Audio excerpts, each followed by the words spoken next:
Toda a honra, toda a glória seja dada a Ele, amém? Eu queria dizer para vocês, muito feliz por estar aqui, essa jornada. Esse livro entrou na minha vida em 2013.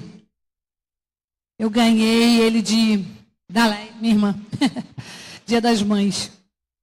E acho que foi recomendação de Tati lá na Shekinah. Ó, glória a Deus. Tem isso, gente. E nesse período que eu li na época, e eu falei até com a Tereza que eu li esse livro. Vou ler um livro há 13 anos atrás é uma coisa. Ler hoje no contexto atual, com a idade que eu tenho, com as vivências que eu tenho, com tudo que eu passei na minha vida nesses 12 anos, é outra história. E a gente está aqui desde 2 horas da tarde numa caminhada, né? A gente está caminhando rumo ao entendimento desse amor, dessas dimensões do amor feminino. E é muito interessante ver que a pastora Tereza começou falando, que eu preciso me conhecer, saber quem eu sou, em que lugar Deus me coloca, por que estou aqui, para eu entender que eu posso me amar. Porque o amor que não tem esse entendimento correto, ele se torna uma soberba, uma arrogância. Mas o amor, com compreensão do Espírito Santo, se torna um amor maduro, de identidade, de afirmação, de empoderamento do alto. E aí aquela mulher que sabe o papel dela, não só na vida pessoal, na sua vida particular, mas também na sociedade, na igreja, na família, e o quanto ela pode ser relevante no período que ela está vivendo, amém? Então essa mulher que sabe quem ela consegue entender o que é ser amada. E aí ela consegue escolher, como a pastora falou, Adriana, né? Muito bem falado, que ela pode decidir se aquilo que estão lhe oferecendo é amor ou é só carência. E aí ela não precisa correr atrás do primeiro cara que aparece, porque ela já está chegando em uma certa idade. Amém? Tem um monte de solteiro aqui, glória a Deus. E essas mulheres também são amadas. Profundamente amadas. Podemos ter mulheres viúvas, divorciadas. Temos aqui. E quando você sabe o valor que você tem, o amor que você tem, você consegue jogar esse amor para os outros. Não só receber, mas também doar. A gente recebe e dá. Uma mão, é uma via de mão dupla, né? Eu recebo amor, consigo aceitar aquele amor e ofereço amor e me torno uma pessoa funcional, saudável, equilibrada, porque eu costumo dizer que a mulher virtuosa, ela não é a Mulher Maravilha, ela não é Xena das Selvas, você lembra da Xena? Eita, já denunciou a idade para metade do povo aqui, né? Não é a Xirra, ela é apenas uma mulher equilibrada que sabe dizer, não, agora é meu momento. Posso te servir, sim, amado? O maior prazer te servir. Ela analisa as questões, avalia os momentos que está vivendo e define o horário, o tempo e as estações que ela precisa viver. Gente, servir ao próximo é uma bênção. Servir a igreja é uma bênção, desde que isso não seja por constrangimento. A palavra não diz, sirva ao rebanho, mas por amor. E a gente tem que normalizar isso, amém, amados? Parar com essa história de que eu preciso o tempo todo mostrar serviço. Você não precisa mostrar serviço, porque nós vamos falar agora da terceira dimensão. O seu Senhor te conhece. Porque Ele não conhece o que você faz. Ele conhece a intenção que está por trás do que você faz. Deus não me ama pela minha produção. Deus não me ama por aquilo que eu faço. Deus me ama porque na eternidade Ele decidiu me amar. Se Ele me ama na eternidade, ninguém pode me retirar das mãos dEle. Glorifica o Senhor, amado. E aí eu vou dizer assim, o maior relacionamento de amor que podemos ter é com o Senhor. Você pode ter um marido maravilhoso, que faz jantar para você, que abre a porta do carro, que te chama de minha lady, minha dama, que, sabe, cria um excelente amante. Você pode ter tudo, amado. Mas se você não tiver o amor de Deus, não será suficiente. Versículo. Imagine você ser separada durante 12 anos. É fácil. A dor dela durou 12 anos. E o texto vai dizer que ela gastou todos os seus recursos com médicos. Ela não foi negacionista, ela correu atrás. Ela foi para o médico 1, médico 2, foi fazer o tratamento. Até o tratamento ali, eu vou atrás. Todo o dinheiro dela foi gasto. Dizendo que ela podia ser curada e ela não foi. Quanto tempo dura a tua dor? Aquela coisa mal resolvida? Aquela amargura com alguém? Aquela angústia com alguém? Aquele relacionamento mais ou menos? Aquela crise no casamento? Aquele filho que desviou? Quanto tempo está durando isso? Só que aquela mulher, o texto vai dizer que ela ouviu falar de Jesus e veio por detrás, no meio da multidão. Imagina a cena. E tocou na orla dele. E quando ela toca na orla dele, ela é curada. E Jesus fala uma coisa. Parou. Alguém me tocou. Falando que Jesus não nos trata como massa. Não nos trata como manada. Ele nos trata individualmente na sua identidade. Ele diz, alguém me tocou. Aí os discípulos falam, claro que alguém te tocou, Jesus. A multidão te aperta. E ele fala, não. Quando me tocou, saiu virtude. Sabe por que você é uma mulher virtuosa? Porque você recebe a virtude dele. Você não tem virtude para ser mulher virtuosa de Provérbios 31. Mas se você toca nele, na mesma hora, sai virtude dele e vem para você. E eu proponho a você nessa noite a tocar no Senhor em áreas da sua vida que ainda não entenderam a compreensão desse amor de Deus. Por mais que alguém fale, por mais que você entenda, você fica com aquela sensação, mas amada é fulano que canta bem, amada é fulano que sabe pregar, amada não sei, amada por Deus. Tem uma multidão te oprimindo? Ele está ali. Se precisar, você corre, mas toca nele. E o texto vai dizer que imediatamente secou-se o seu mal, acabou o seu sofrimento. Eu não gosto de fazer promessas vazias, do tipo, vem para Jesus que não vai ter mais problema. Eu não sou dessas. Mas eu sei que uma coisa acontece. É igual aquele cego. Quem ele é, eu não sei não. Só sei uma coisa. Eu era cega e agora vejo. Uma coisa eu não sei não. Eu tenho dores na alma.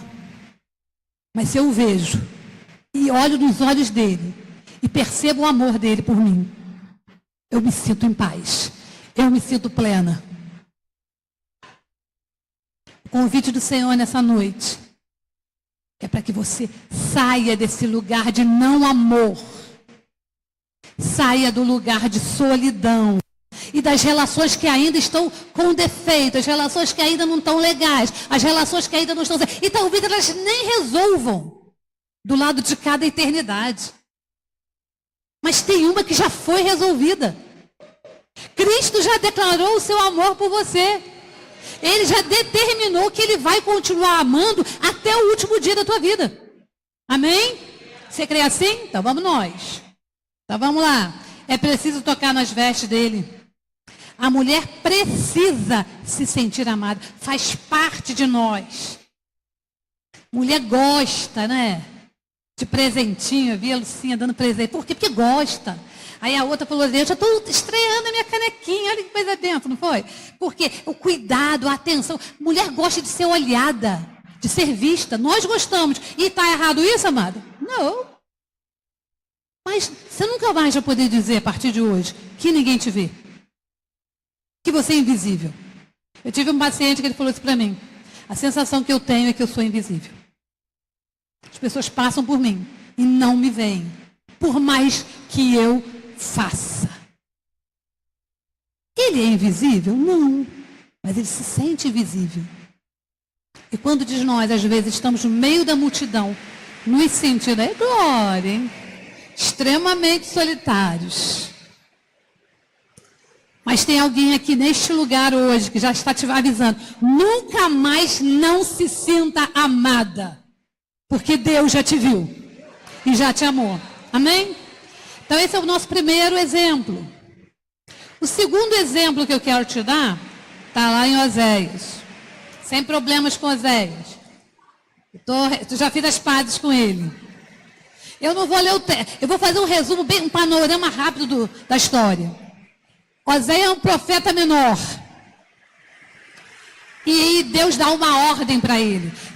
Deus do Antigo Testamento tinha mania de usar os profetas para fazer uma parábola, para fazer uma metáfora com a vida do que ele ia fazer com a nação de Israel. Então ele diz para Oséias, casa. Show. Bom. Quem queria ouvir hoje de Deus assim? Você vai casar? Ninguém quis não, gente. Se você está solteiro, escuta. Você gostaria de ouvir de Deus, você vai casar? Só uma vai casar, porque só uma pegou a bênção. Há duas ali, mais uma pegou. Então, Deus falou para Oséias, casa. Só que Deus determinou que ele casasse com uma mulher prostituta. Oséias, o nome Oséias, a palavra Oséias, significa libertação, livramento. E o nome da mulher dele era Gomer. Vocês imaginam o que significa Gomer? Plena. Completa. Por isso que eu achei que tinha tudo a ver. Só que você olhando uma mulher prostituta, você vai falar, plena, completa, essa mulher cheia de fragmentos emocionais, cheia de carências, que vai se relacionando com qualquer pessoa por dinheiro. Como que essa mulher é completa? Aí livramento casa com completa. Oséias casa com Gomer. Tem filhos. Os filhos eu não sei se pareciam com ele, mas ele teve filhos. E no meio dessa história toda, você vai dizer assim, que história, uma linda mulher, né? Richard Gere encontrou Julia Roberts e foram felizes para sempre. Tiveram filhos. Só que não. Gomer abandona ele. E volta para a prostituição. Aí, você vai falar, Oséias tentou, né, gente? Ele se esforçou, mas ela não quer nada. E aí, Deus vira para Oséias e fala, volta e busca ela. Minuto para a gente pensar a respeito. E quando ele vai procurar por ela, sabe onde ele a encontra? No mercado de escravos, suja, desalinhada, rasgada, oferecendo dinheiro por ela. Quem quer? Tá valendo só isso. Pega aqui. Oséias pega seu dinheiro e compra aquilo que já era dele. Isso te lembra alguma coisa? No jardim do Éden, nós fomos criadas por Deus, somos deles, somos dele. Mas nós olhamos para ele e falamos assim, não quero mais, vou viver a minha vida do meu jeito.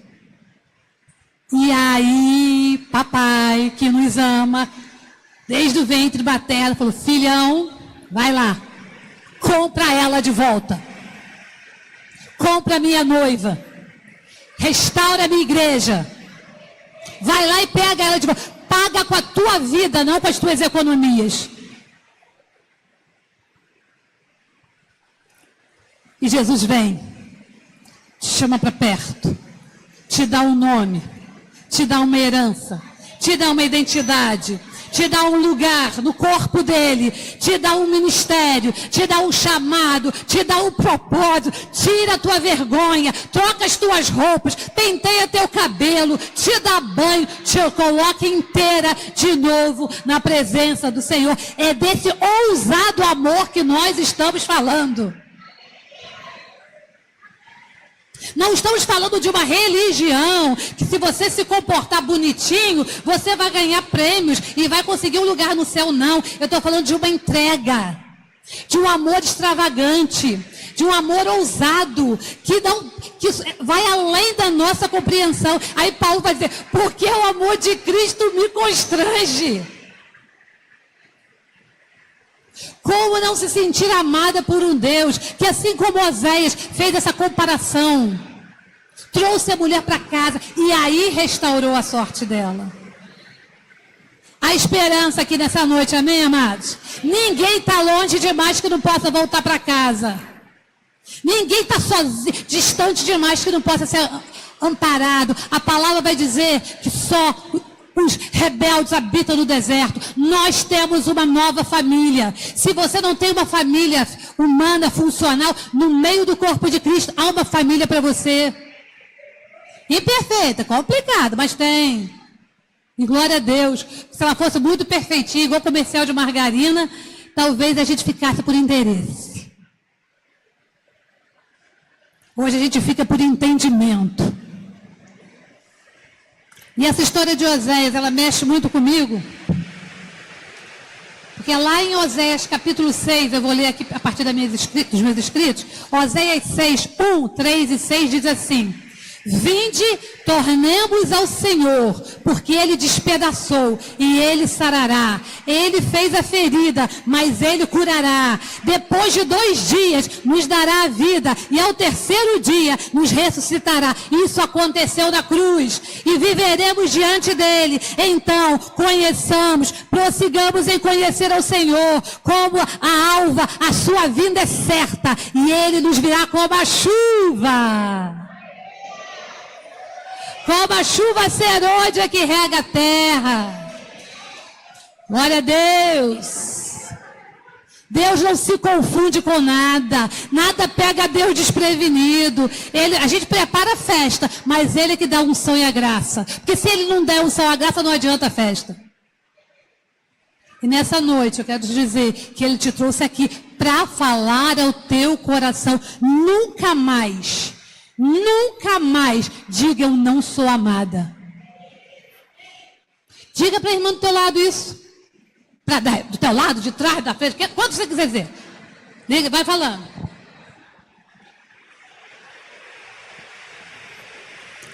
Às vezes você pode estar dizendo assim, mas meu marido não me ama como eu gostaria. Mas meus filhos não me sujeitam como eu gostaria. Mas não sei quem não me ama, meu pai não me ama, minha mãe não me ama. Mas Deus te ama. E esse amor é o que importa. Porque os outros amores vão passar. O único amor que é eterno é o do Senhor.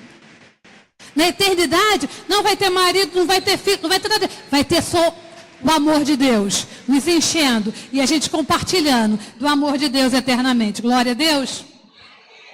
Eu quero dizer para você assim, ó. Essa história de Oséias me revelou sobre a graça de Deus.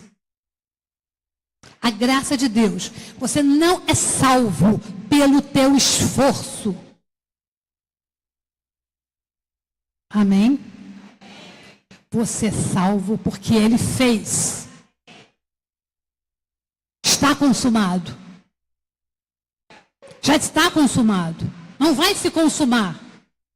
O que eu tenho que fazer é crer nessa graça, receber essa graça, beber dessa graça, me encher dessa graça e dizer, Senhor, eis-me aqui, eu sou tua, tu és meu, e se relacionar com Ele. Nesse relacionamento de amor e amizade. E nessa terceira parte do livro, ele fala muito que às vezes a gente busca no marido essa completude que não vem. Porque ele tem uma outra criação, ele tem outras identidades, ele não é a tampa da tua panela. Não é, gente. Não é metade da tua laranja. Vocês são seres inteiros. Com desejos, vontades, gostos, frustrações. E às vezes a gente se junta numa relação meio doentia, querendo que o outro supra aquilo que meu pai não me deu, aquilo que minha mãe... Isso não vai acontecer, mano. Não vai. Se você ainda não casou, pelo amor de Deus, vamos casar direito.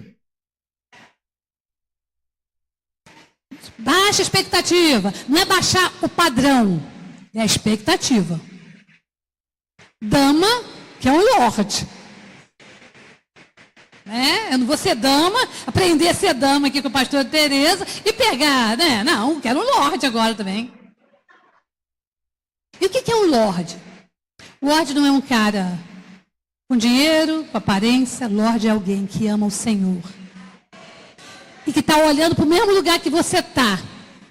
E está te convidando aí junto. Aí o dia que ele fraqueja, você levanta ele. O dia que você fraqueja, ele te levanta. É parceria. Contribuição. Cuidado mútuo. E ele conta uma história lá no finalzinho do livro. Vou dando um spoiler, tá, gente? Uma compra o livro assim mesmo. No finalzinho do livro, ele fala que a mulher dele teve uma perda muito séria. E ela não sabia. Ficou muito sofrimento muito grande com a perda. E ele tentando... Eu não fico assim, eu quero ser tudo para você, nananana, igual o marido da Penina, lembra? Não sou eu mais do que não sei quantos, marido da Ana, não sou eu mais do que não sei quantos filhos, cara, isso não existe. Cada um tem a sua dor e tem que vivenciar do jeito que está. E aí, ele tentando acalmar, e ele deixa ela, para de falar, abraça, e esteja ao lado. Às vezes a gente não sabe o que dizer para uma pessoa. Não sabe como mostrar que ama. E nem precisa saber. Mas quando a relação é completa, no amor do Senhor, Ele vai te mostrando. Isso serve para casamento, mas isso serve para pais e filhos, isso serve para amigos. Quantos amigos que querem modificar os amigos, querem que os amigos se comportem do jeito que ele quer. Se não faz isso todos os dias, não é meu amigo. Não é assim que a coisa funciona. Relacionamentos leves. Relacionamentos cúmplices, mas ao mesmo tempo autônomos. O bom amigo é aquele que às vezes você fica um tempão sem se ver, mas quando vê é a mesma coisa. Não é, gente? Oh, meu Deus. Você conversa, você fala com ele. E nós precisamos cultivar no meio do corpo amores saudáveis e funcionais, para que a coisa ande. E Oséias foi um modelo para nós, amados. Talvez tenham pessoas ao nosso lado que a gente olha e acha assim, trazer de volta, a irmã falou uma coisa séria, nem todo mundo vai voltar para o teu convívio. Porque é até perigoso. Se você está num relacionamento violento e abusivo, você pode trazer para dentro de casa o seu assassino. Muitos dos feminicídios acontecem porque a mulher vai lá e retira a medida protetiva. Meu filho trabalhou durante um tempo, meu filho mais velho, na casa da mulher, e ele falava, mãe, a gente tenta, mas elas tiram a medida protetiva, cara. Aí, dá um mês, 2 meses, a mulher apanha de novo. Então, amados, quando você sabe que Jesus te ama, você não quer mais migalha de ninguém. Amém? Você para de mendigar afeto e atenção. Porque o Senhor já determinou que Ele te amava na eternidade e te amará aqui no tempo presente e vai te amar eternamente. Ame, respeite e honre, mas nunca se esqueça que o Senhor é quem é o teu marido. O Senhor é quem é teu pai. O Senhor é quem cuida de você.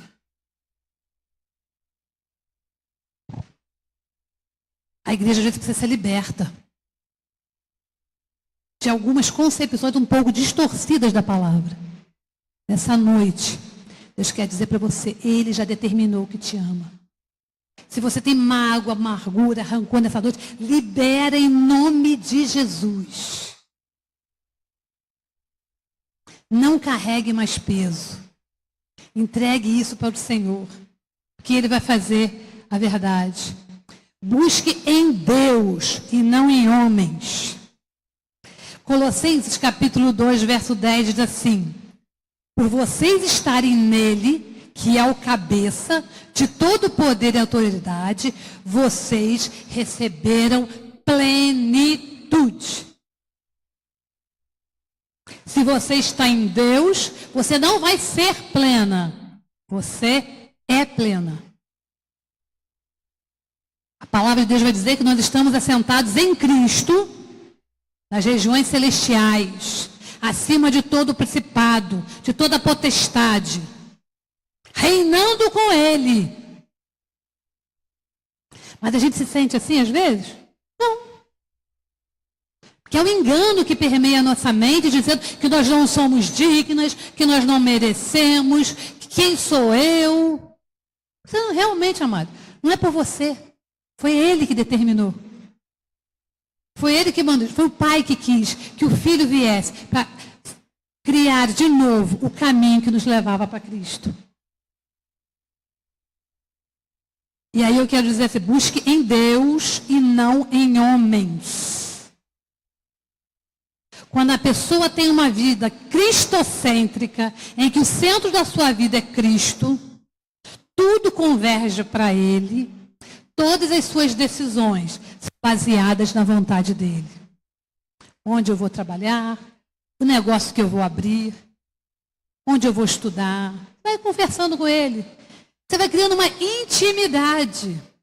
Você vai criando o hábito de conversar com Ele o tempo todo, não apenas num horário devocional que você combinou, que vai ser de 7h15 às 8h15. Você pode ser, faça isso. Você precisa de ordem e ordene. Mas todo tempo. Todo tempo. Senhor, eu estou aqui nessa crise, não sei como é que eu decido, o que eu faço? Se o Senhor pode mandar alguém para me ajudar, vai falando, vai conversando. Cria o hábito, assim como a gente conversa uns com os outros, cria o hábito de ser natural falar com o Senhor. E esse amor de Deus, do seu Senhor, é algo que Ele quer inculcar em nós. Ó, metanoia. Metanoia, está ali. Metanoia. Mudança de mente. Porque nós não aprendemos a ser amadas. Tem alguns pacientes que falam, quando a coisa começa a dar muito certo na minha vida, eu logo imagino, vai vir um negócio ruim.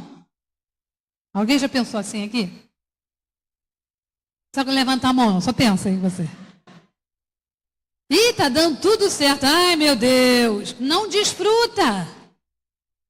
Tem medo do bom. Porque nós somos acostumados a uma cultura que a gente não merece, não é digno, não pode. Se está muito feliz, está dando errado.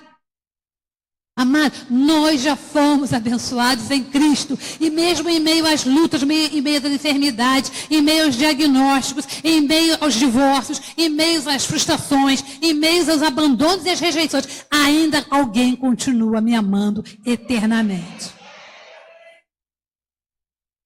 Ele não te abandona, amados. Ele não te abandona. Eu quero dizer, uma relação poderosa entre nós e os outros, seja marido, seja filho, seja irmão, namorado, noivo, nós não podemos competir, nós precisamos estar andando juntos, parceiros. A igreja do Senhor Jesus é um corpo. E cada pessoa foi colocada no corpo para fazer o que Ele quis. Ele que determinou. Mas não está gostando? Fala com Ele. E quando você se coloca à disposição do corpo de Cristo, a coisa flui, a graça vem e acontece com paz, com leveza, sem competição. Nós estamos vivendo um tempo, mas nós precisamos. As relações são muito individualistas. Cada vez mais a humanidade está se isolando. Você pode ficar um ano da sua vida sem ver ninguém. Trabalha home office.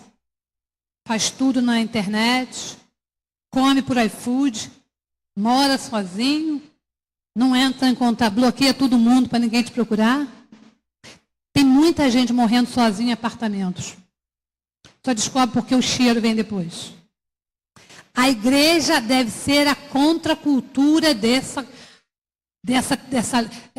ideologia mundana e carnal. Nós precisamos nos comunicar, nos conectar com Ele, recebendo dEle, da graça dEle, do amor dEle e dando para os outros.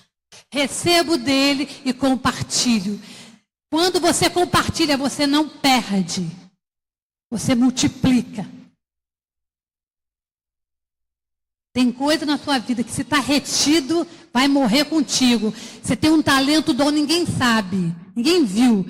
Quantas mulheres aqui, de repente, sabem cantar, sabem dançar, sabem bordar, sabem costurar, sabem desenhar, pintar, sabem empreender. Então, não. Só posso ir até aqui. Que foi determinado para mim que eu não posso ultrapassar aqui. Nessa noite, Deus quer romper contigo, amigo. Em nome de Jesus. Vai fazer uma faculdade. Já conversei com uma hoje aqui. Vai fazer um curso. Mas se preciso for, vai mudar de cidade. Amplie teus horizontes. Busque direção de Deus. Entra para uma academia se for necessário. Faça uma dieta. Saia da sua zona de conforto. Porque aquele que te ama já determinou que ele te ama do jeito que você é. Amém, amados? Independente da estação que estamos vivendo, podemos contar com o Senhor. Queria ler o Salmo 1, verso 3. Deixa eu abrir aqui, que esse eu não anotei ali, só botei o Salmo. Salmo 1, verso 3. Diz assim: é como árvore plantada à beira de águas correntes. Dá fruto no tempo certo, suas folhas não murcham, e tudo que faz prospera. Nós vamos repetir, só que ao invés de ser árvore, você vai colocar teu nome. Então eu vou, só para treinar, para ficar bonito, eu vou botar assim: Leia é como árvore plantada. Amém? Vamos botar o nome. Aí eu vou falar assim: à beira das águas correntes, dá fruto no tempo certo, e suas folhas não murcham, e tudo que Leia faz prospera. Quem quer falar isso comigo? Com o seu nome. Se você quiser falar todo mundo Leia, eu não ligo não. Fala o seu, tá? Então vamos lá, 1, 2, 3, lá, vamos nós. Leia como árvore plantada à beira de águas correntes. Dá fruto no tempo certo. Suas folhas não murcham. E tudo que Leia faz, prospera. Aplauda ele aí que é digno. E aí eu vou para o meu último exemplo.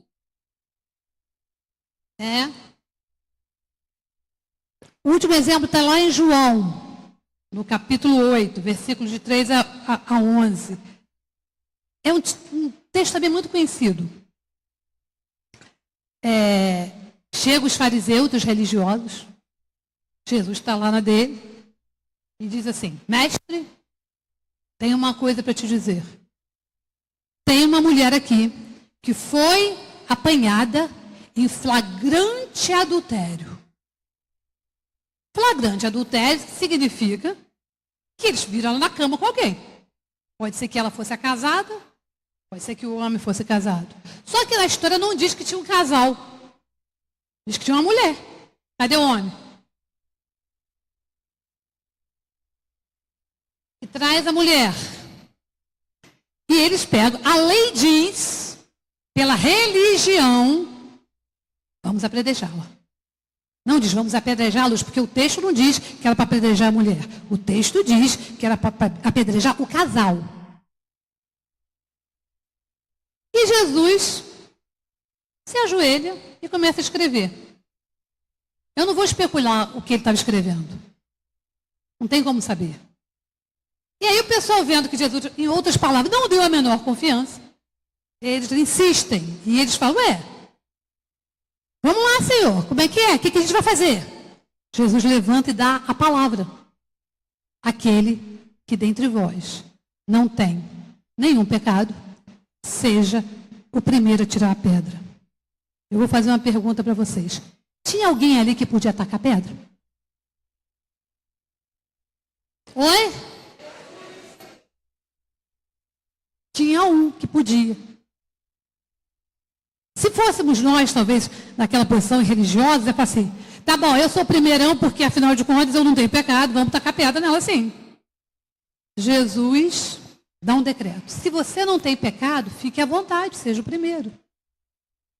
E desce e continua escrevendo. Os homens começam a sair. O texto vai dizer que, impulsionado pela sua consciência, ou seja, a crise chegou.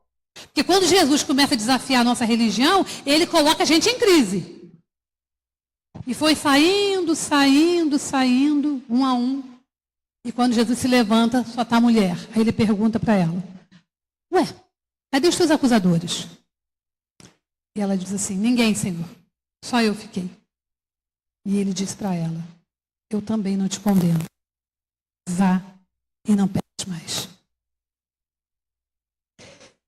Olha para a tua vida.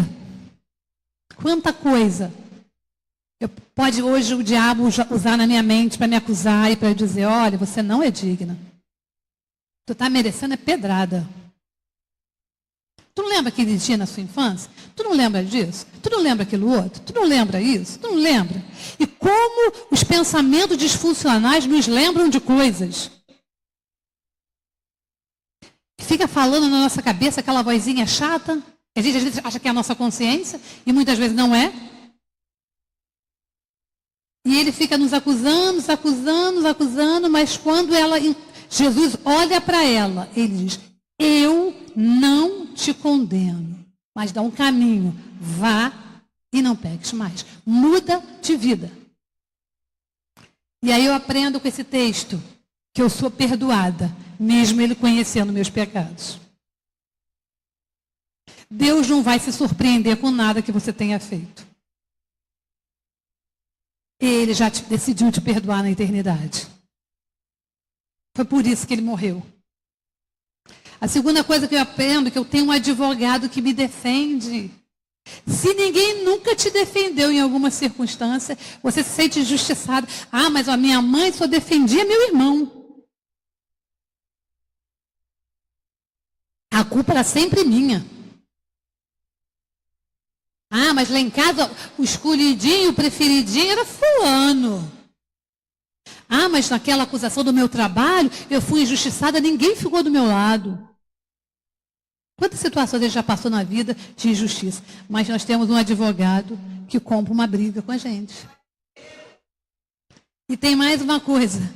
Ele se abaixa à minha altura para escrever um novo decreto a meu respeito.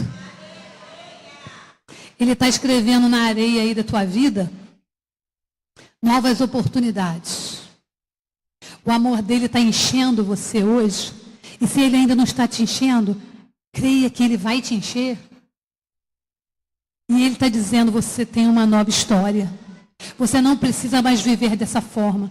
Quando a gente começou lá 2 horas da tarde ministrando louvor, que a gente cantou toda ansiedade, depressão, cura da alma, ministração. Deus está vivendo um tempo. Nunca no meio da igreja evangélica, da igreja cristã, se falou tanto a respeito de saúde mental. Na década de 60, quem é, das antigas, se falou, começou a se libertar sobre cura divina, lembra? Ninguém falava de cura divina, de repente começou para cura divina, Deus pode curar. E Deus começou a se manifestar, os sinais voltaram no meio do povo de Deus. Glória a Deus, entendemos a revelação. Mas hoje Deus está falando da cura da alma. E quem cura a nossa alma é um amor verdadeiro. É a noção de pertencimento. É a noção de saber que você não é deslocado, você não está errado, você não veio com defeito de fábrica, você pertence a Deus. E Ele está guardando a tua vida nele.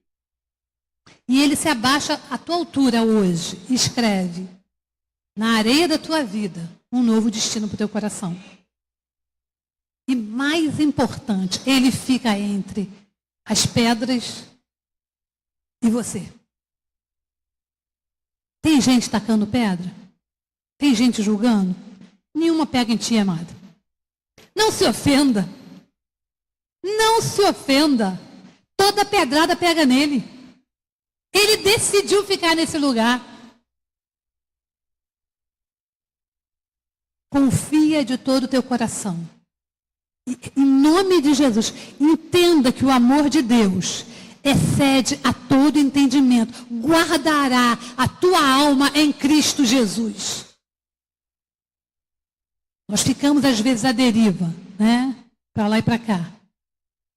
Ah, meu Deus, eu não sei se eu posso confiar, minha vida está tão insegura, eu tenho medo disso, é tanta decisão para eu tomar, está tudo nas minhas costas, eu estou sobrecarregada, e a gente fica assim, mulher fica assim, né? Dorma preocupado, se bobear, se não aprender. Isso é treino mental, a gente precisa treinar a mente, amada, amém? Que a gente vive preocupado. Só que Hebreus diz que a esperança é a âncora da alma. Se sua alma está à deriva hoje, creia que no Senhor é a esperança da tua vida, amado. Em nome de Jesus. A mulher que encontra Cristo é rica. Ela é próspera. Ela dança na presença do Senhor. Encontrar o amor de Cristo não depende mais do nosso desempenho, mas da nossa paixão. Quando Jesus falou a respeito da morte da cruz, ele não falou só, eu vou fazer um sacrifício por essa galera. Ele disse, é a minha paixão. A paixão de Cristo foi a sua morte. Tem até um filme, né? Paixão de Cristo. E o que foi a paixão de Cristo? Foi ele morrer. Isso é prova de amor. Um amor ousado, surpreendente. A gente vai tocar uma canção. Eu não sei quem vai botar a canção, mas alguém vai botar a canção. E a Jaque vai estar dançando essa canção. Eu queria que você fechasse esses seus olhos. Depois você pode abrir para você ver ela dançando também. Mas eu queria que você, antes da gente começar, pensa aí. Você e Deus. O quanto desse amor já foi derramado em seus corações? O quanto eu já creio que eu sou amada? Eu me sinto amada? Eu realmente me sinto amada? Eu enxergo que Ele me ama, independente do que eu faça? Deus não vai te amar se você errar muito. Ou se você errar pouco. Deus não vai te amar porque você desempenhou bem uma tarefa. Ele vai te amar porque Ele já escolheu te amar. Então se entrega ao Senhor. Deixa Ele ministrar no teu coração.